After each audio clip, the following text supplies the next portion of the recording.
Today is the 28th day of June. Welcome to my podcasts.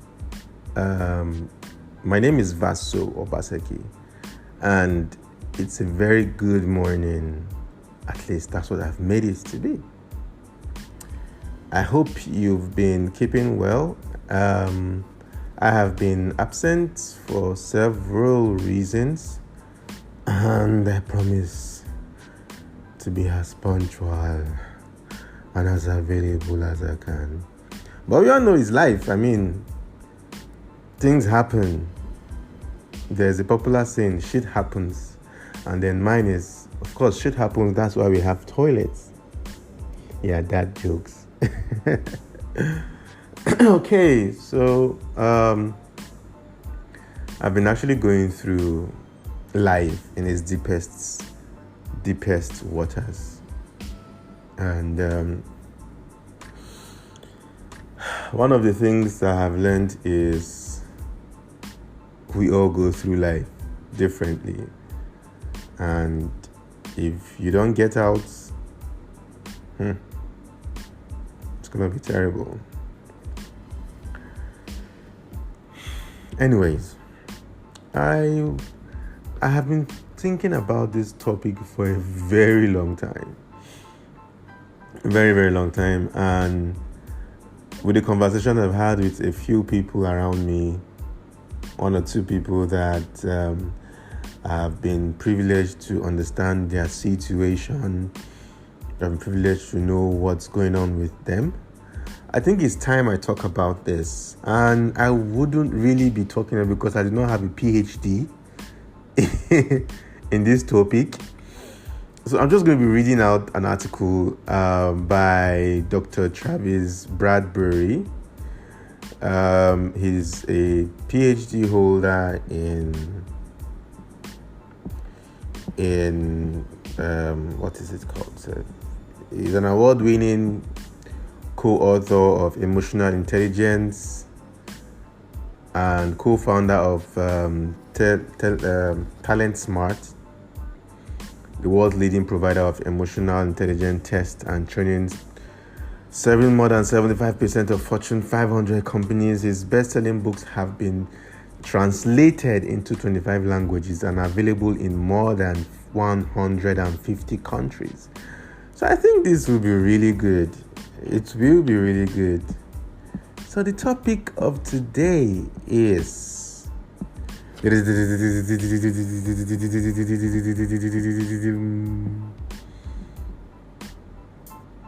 I go ahead? Okay. The topic of today is manipulators, emotional manipulators. And guess what? They exist in different spheres, in different companies, in different organizations, in different homes, even in churches. Believe you me, even some pastors. Oh, let's just go in because it's a long read. Not so long. Okay, we all know that it feels... sorry. My bad. Let's go. Let's start out again. We all know what it feels like to be emotionally manipulated. It can be extremely effective, which is why some unscrupulous individuals do it so much. A few years ago, Facebook, in conjunction with researchers from Cornell and the University of California, conducted an experiment in which they intentionally played with the emotions of 689,000 users by manipulating their feeds so that some users only saw negative stories while others only saw positive stories. Sure enough, when these people posted their own updates, they were greatly influenced by the mood of the post they've been shown. Facebook caught a lot of flack over the experiment, primarily because none of the participants gave their consent to join the study. Perhaps more frightening than Facebook's Fox power was just how easily people's emotions were manipulated. After all, if Facebook can manipulate your emotions just by tweaking your news feed, imagine how much easier this is for real. Live persons who knows your weaknesses, your triggers, and so on. A skilled emotional manipulator can destroy your self-esteem and even make you question your sanity. It's precisely because emotional manipulators can be very destructive that is so important for you to recognize it in your own life. It's not as easy as you might think, because emotional manipulators are typically very skilled. They start out with subtle manipulations and raise the stakes over time, so slowly that you don't even realize it happening. Unfortunately, emotional manipulators are easy enough to spot if you know what to look for. So let's see. We have 9 ways to spot emotional manipulators. 1, they undermine your faith in your grasp of reality. So emotional manipulators are incredibly skilled liars. Oh, very, trust me, I know some. They insist an incident didn't happen when it did. Let me chip my own in. And if you do not have receipts, they will keep on insisting. Sometimes they lie to themselves. And they insist that they did, or something happened when they didn't. The trouble is, they are so good at it that you end up questioning your own sanity. To insist that whatever caused the problem is a figment of your imagination is an extremely powerful way of getting out of trouble. Number 2, I'm trying to rush it because of time. You could go back to listen to it again. Number 2, their actions don't match their word. Very true. Emotional manipulators will tell you what you want to hear, but the actions are another story. They pledge their support, but when it comes time to follow through, they act as though your requests are entirely unreasonable. They tell you how lucky they are to know you, and then act as though you're a burden. This is just another way of undermining your belief in your own sanity. They make you question reality as you see it and mold your perception according to what is convenient for them. 3, they're experts at doling out guilt. Emotional manipulators are masters at leveraging your guilt to their advantage. If you bring up something that's bothering you, they make you feel guilty for mentioning it at all. If you don't, they make you feel guilty for keeping it to yourself and stewing on it.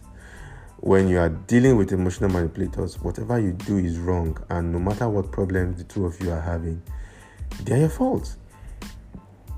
Number 4, they claim the role of the victim. When it comes to emotional manipulators, nothing is ever their fault, no matter what they do or fail to do. It's someone else's fault. Someone else made them do it, and usually it's you. If you get mad or upset, it's your fault for having unreasonable expectations. If they get mad, it's your fault for upsetting them. Emotional manipulators don't take accountability for anything at all. 5, they are too much too soon.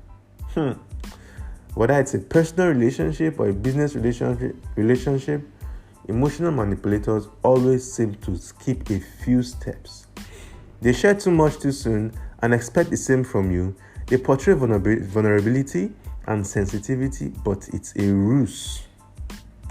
The charade is intended to make you feel special for being let into their inner circle. But it's also intended to make you feel not just sorry for them, but also responsible for their feelings. Interesting. 6, they are emotional black holes. Whatever emotional manipulators are feeling, they are geniuses and sucking everyone around them into those emotions. They are in a bad mood, everyone around them knows it. They are not, but that's not the worst part. They are so skilled that not only is everyone aware of their mood, they feel it too. This creates a tendency for people to feel responsible for the manipulator's mood and oblige them to fix it.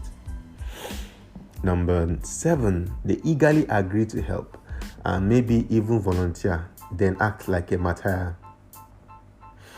An initial eagerness to help swiftly morphs into sigh, groans, and suggestions that whatever they agree to do is a huge burden. And if you shine a spotlight on that reluctance, they'll turn it around on you, assuring you that of course they want to help and that you are just being paranoid. The goal? To make you feel guilty, of course, indebted, and maybe even feel crazy or actually crazy. Number 8, they always one up you. No matter what problem you may have, Emotional manipulators have it worse. They undermine the legitimacy of your complaints by reminding you that their problems are more serious. The problem? Sorry, the message? You have no reason to complain, so shut the heck up. Number 9. They know all your buttons and don't hesitate to push them. This is crazy. I know someone that does this. Emotional manipulators know your weak spots. They are quick to use the knowledge against you. If you are insecure about your weight, they comment on what you eat or the way your clothes fit. If you are worried about an upcoming presentation, they point out how intimidating and judgmental the attendees are.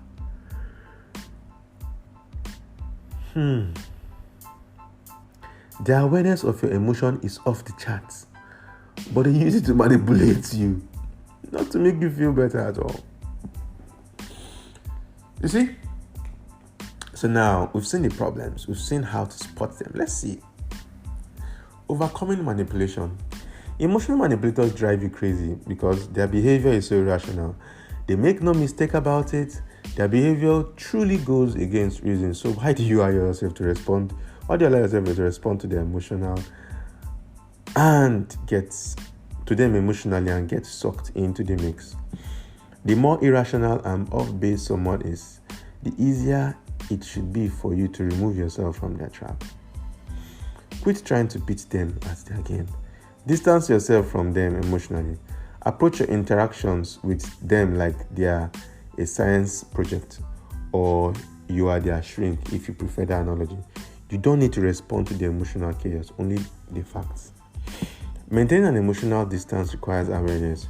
You can't stop someone from pushing your buttons if you don't recognize when it's happening.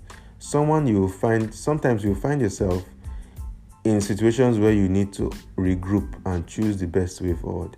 This is fine, and you shouldn't be afraid to buy yourself some time to do so. Most people feel as though because they work or live with someone, they have no way to control the chaos. This couldn't be further from the truth. Once you've identified a manipulator, you'll begin to find their behavior more predictable and easier to understand. This will equip you to think rationally about when and where you have to put up with them and when and where you don't. You can establish boundaries, but you have to do so consciously and proactively.